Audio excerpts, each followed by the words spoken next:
Normal একটা table আমরা দেখলাম, নর্মাল টেবিল কিভাবে করতে হয় সেটাও আমরা শিখছি। এখন আমরা টেবিলে একটু আপডেট লেভেলে যাব, সেটা হলো টেবিলের রো স্প্যান স্কল স্প্যান, যেটাই পোলাপানের অনেক প্রবলেম হয়।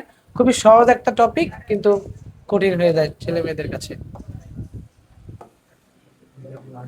দেখেন এই টেবিলে একটা ঘর এদিক দিয়ে কি হয়েছে, মুছা হয়েছে। আবার এই টেবিলের এইখানেও আরেকটা ঘর মুছা হয়েছে। দেখেন এখানে একটা কি হওয়ার কথা ছিল, একটা রো হওয়ার কথা ছিল, তাই না? এরকম রো হওয়ার কথা ছিল, সেই রোটা কি করা হয়েছে, মুছা হয়েছে। এখানে এই রোটা কি করা হয়েছে, এখানে মুছা হয়েছে। আবার এখানে একটা কলাম হওয়ার কথা ছিল, সেটাও মুছা হয়েছে।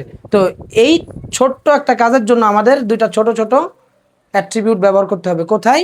টিএইচ আর টিডির ভিতরে। টিএইচ আর টিডির ভিতরে আমরা আমরা কিন্তু টিএইচ আর টিডি এই দুটো ট্যাগ জানি, তাই না?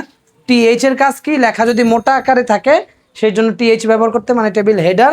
আর টিডি তো কখন ব্যবহার করতে হয়, যখন টেবিলের নর্মাল একটা ডেটাকে লিখতে হয় তখন আমরা কি করি, টিডি ব্যবহার করি। এখন এই দুইটা ট্যাগের ভিতরেই এই ফাঁকা স্থানটার জন্য একটা কি শব্দ লিখতে হবে, যে এই ট্যাগ ওইখানে একটা ঘর তুমি ফাঁকা করে দাও, এরকম কিছু লিখতে হবে। লিখলে কি হয়ে যাবে, সেটা ঘর ফাঁকা হয়ে যাবে। আচ্ছা না, তাহলে আমি এটা করি, চলেন। এটার জন্য আমাদের মনে রাখতে হবে, রো বরাবর লম্বা হলে কল স্প্যান, কলাম বরাবর লম্বা হলে রো স্প্যান। একটু বুঝা নেন, ভালো করে বুঝা নেন। ধরেন এইটা একটা টেবিল, এই টেবিলে আমরা টেবিলটা ক্রিয়েট করলাম, এখন রাবার দিয়ে মুছি। ধরেন আমি এই ঘরটা মুছা দিলাম, এই ঘরটা মুছা দিলাম, আবার এইখানে একটা ঘর মুছে দিলাম। এখন আমাকে বলেন তো, এই টেবিলের এই ঘরটা কোন বরাবর লম্বা হয়েছে, কোন বরাবর বড় হয়েছে বলেন তো? লম্বা রো বরাবর লম্বা, এটা কলাম বরাবর লম্বা হয়ে গেছে না? হ্যাঁ, দেখেন এটা একটা কলাম না, কলাম বরাবর লম্বা হয়ে গেছে না? তাহলে এই কলাম বরাবর লম্বা হলে কি হয়, রো স্প্যান। কলাম বরাবর লম্বা হইলে রো স্প্যান। আর রো বরাবর লম্বা হলে কি হয়, রো বরাবর লম্বা হলে কল স্প্যান। দেখেন এটা রো মানে শোয়ানো সারি বরাবর লম্বা হয়েছে, সেই জন্য এটা কি হয়েছে, কল স্প্যান। আরেকটা সহজ পদ্ধতি শিখিয়ে দিই, বলেন তো এটা কি মুছা হয়েছে, মুছা হয়েছে কি বলেন তো? একটা রো মুছা হয়েছে না? সহজ বাংলা ভাষায় রো মুছা হইলে রো স্প্যান, কলাম মুছা হইলে কল স্প্যান, যেটা আপনার কাছে সুবিধা মনে হয়। রো মুছা হয়েছে তার মানে এখানে রো স্প্যান করতে হবে। কয়টা ঘর একসাথে করা হয়েছে, দুইটা ঘর একসাথে করা হয়েছে, সেজন্য এখানে কি হবে, রো স্প্যান 2। আর এখানে কি মুছা হয়েছে, দেখেন কলাম মুছা হয়েছে না একটা, তাহলে কলাম মুছা কয়টা ঘর একসাথে করা হয়েছে, দুইটা, সেই জন্য কল স্প্যান 2। বুঝতে পারছেন?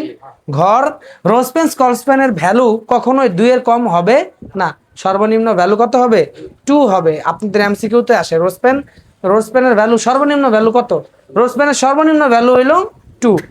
বুঝছেন? আচ্ছা ঠিক আছে, আমরা এটা করি, চলেন, তাহলে বুঝতে পারবেন আরো ভালোভাবে। এইখানে একটা কোশ্চেন দেওয়াই আছে, আমরা কি করব, এটা করব HTML বডি। যেহেতু এই টেবিলের কোনো ক্যাপশন নাই, সেজন্য আমরা এখন ক্যাপশন করব না। কি করব, table border,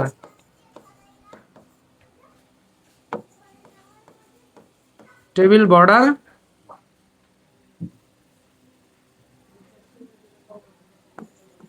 table border 1, table border আমরা 1 দিলাম। আচ্ছা, এবার আমরা টিআর নিয়ে কাজ করব। প্রথমে টিআর, এই যে আমাদের এই টিআর দেখছেন, প্রথম টিআর। এখন দেখেন সহজভাবে বলি, টিআর লিখলাম, টিআর ঘোষণা করে দিলাম। এবার আমরা কি করব, এখানে টিডি লিখবো, টিডি, তাই না? টিডি লিখলাম, মানে আমাদের এই ঘরে কাজ করতে হবে। এখন এই ঘরের সামনে এসে দেখি যে নিচের ঘরও সে কিনা নিছে, মানে নিচেও একটা ঘর সে কি করছে, নিয়ে নিছে। সেই জন্য এখানে আমাদের কি ব্যবহার করতে হবে, কল স্প্যান রো স্প্যান ব্যবহার করতে হবে। এখন বলেন তো এটা কি মুছ হয়েছে, রো মুছা হয়েছে। এটা কি মুছা হয়েছে, রো, শোয়ানো অবস্থায় আছে, এটা মুছা হয়েছে রো। এরকম যদি দাঁড়ানো কোনো দাগ মুছানো হয় তাহলে সেটা হবে কলাম, আর এটা মুছা হয়েছে কি, রো। তাহলে রো মুছা হইলে কি হবে, রো স্প্যান হবে। রো মুছা হইলে রো স্প্যান। তাই টিডি আমরা এখানে লিখবো রো স্প্যান। রো স্প্যান কত বলেন তো, কয়টা ঘর একসাথে করা হয়েছে, দুইটা ঘর একসাথে করা হয়েছে, সেজন্য এখানে লিখবো রো স্প্যান 2। রো স্প্যান কোন ট্যাগের অ্যাট্রিবিউট, আপনাদের এমসিকিউতে আসে, রো স্প্যান কোন ট্যাগের অ্যাট্রিবিউট, টিডি টিএইচ দুইটা ট্যাগেরই অ্যাট্রিবিউট, ঠিক আছে? হ্যাঁ, বুঝছেন তো? তাহলে টিডি রো স্প্যান, টিডি লিখবো, স্পেস দিব, রো স্প্যান 2 লিখবো। লিখে এবার আমাদের ডেটা কি আছে এখানে, এ, যে আমরা এ লিখবো, বুঝতেছেন? তারপর আমরা কি করব, তারপরে আমরা এই টিডিটা ক্লোজ করব, টিডি ক্লোজ করব। আবার টিডির পাশে রোজ পেন লিখে ক্লোজ করব না, শুধু টিডি ক্লোজ করব, ঠিক আছে? তারপরে আমরা আবার কি করব, টিডি লিখবো, যেহেতু আমাদের এইটার পরে ওই ঘরে যেতে হবে। দেখেন এই ঘরওয়ালা নিচেরটা কিনে নিছে, তার মানে কি সে এইটাও কিনা নিছে? শুধু উপরেরটা, এই নিচেরটা কিনে নিছে। সেই জন্য এই টিয়ারের ভিতরে এই দুইটা ঘর বৈশা গেছে। এখন এইটার পরে কোথায় যাব আমরা? বিতে যাব, বুঝতে পারছেন? এই ঘরের পরে বিতে যাব। এরকম হবে না যে এইখান থেকে আবার ডিতে আসবে, এরকম হবে না। উপরের লাইনের কাজ আগে সম্পূর্ণ হবে, এটা আলাদা টিয়ারের ভিতরে আছে, ঠিক আছে? তাহলে এরপরে আমরা যাব কোথায়? বিতে যাব।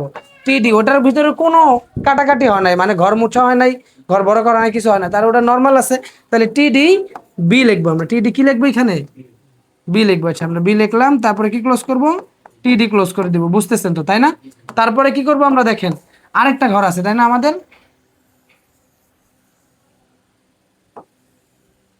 আচ্ছা, তারপরে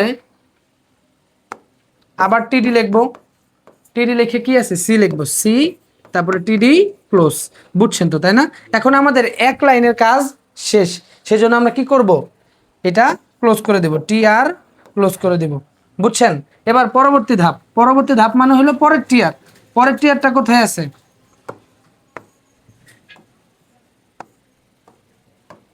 পরের টিয়ারটা হইলো, ধরেন আমরা আবার একটা টিয়ার নিব, টিয়ার নিলাম।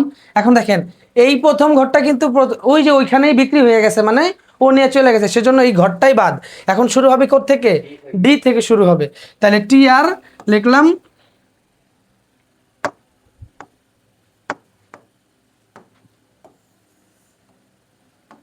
আচ্ছা টিয়ার লিখলাম, তারপর কি লিখবো? T D. কি আছে? ডি আছে, ডি লিখলাম, টি ডি ক্লোজ। এইখানে কোনো কিছু মোছা হয় না, সেজন্য নর্মাল আছে। আবার টিডি লিখলাম, কি আছে? ই আছে। তারপর আমরা কি করলাম? টিডি ক্লোজ করে দিলাম। এখন আমরা কি করব? টিআরও ক্লোজ করে দিব। শেষ, আমাদের দুইটা টিয়ারের কাজ শেষ। এবার আমরা পরবর্তী টিয়ারে যাব। তা চলেন চলে যাই আমরা ওইখানে। দেখেন আবার আমরা টিয়ার নিলাম। এখন দেখেন এইখানে এফ আছে, নর্মাল, তাই না? টিডি আমরা এফ লিখব, টিডি ক্লোজ। তারপর কি করব? টিডি। এখন দেখেন এইখানে কি একটা ঘর মুছ হয়েছে, এখানে কি হয়েছে? একটা ঘর মুছ হয়েছে। কি মুছ হয়েছে? একটা কলাম মুছ হয়েছে না? একটা কলাম মুছ হয়েছে, সেজন্য এখানে কি হবে? কল স্প্যান হবে। এইখানে লেখা আছে, এটাও সঠিক, আমি যেটা বলতেছি ওইটাও সঠিক। এইখানে বলা হয়েছে যদি কলাম বরাবর লম্বা হয় তাহলে রো স্প্যান, যদি রো বরাবর লম্বা হয় তাহলে রো স্প্যান। দেখেন এইখানে কি রো বরাবর লম্বা হয়েছে না জিনিসটা? এটা কি রো বরাবর লম্বা হয়েছে? দেখেন শোয়ানো ঘর, এটা এই বরাবর ঘরটা বড় হয়ে গেছে, লম্বা হয়েছে। রো বরাবর লম্বা হলে কি? Call span. তাহলে আমরা এখানে আবার আমি যেটা বলছিলাম, যদি কলাম মোছা হয় তাহলে কি হবে? কলাম মোছা হলে কল স্প্যান, রো বরাবর লম্বা, রো মোছা হলে রো স্প্যান। এখানে কি মোছা হয়েছে বলেন তো? কলাম মোছা হয়েছে, তাহলে এখানে কি হবে? Call span. তাহলে আমরা এখানে কি লিখবো? কল স্প্যান লিখবো। কল স্প্যান কত? 2। বুঝছেন? টিডি কল স্প্যান 2 লিখলাম, তারপর আমরা কি লিখবো? জি, তারপরে টিডি ক্লোজ করে দিব। বুঝছেন, তাই না? এখন আমাদের এই টিয়ারের কাজ শেষ, সেজন্য আমরা এই টিয়ারও ক্লোজ করে দিব। টিয়ার ক্লোজ হয়ে গেছে, এখন কি করব? টেবিল ক্লোজ করব। টেবিল, তারপরে কি? বডি, তারপরে এইচটিএমএল। বুঝতে পারছেন? প্র্যাকটিস করলেই পারবেন ইনশাল্লাহ। ঠিক আছে, তাহলে আপনারা এখনই একটা প্র্যাকটিস করেন।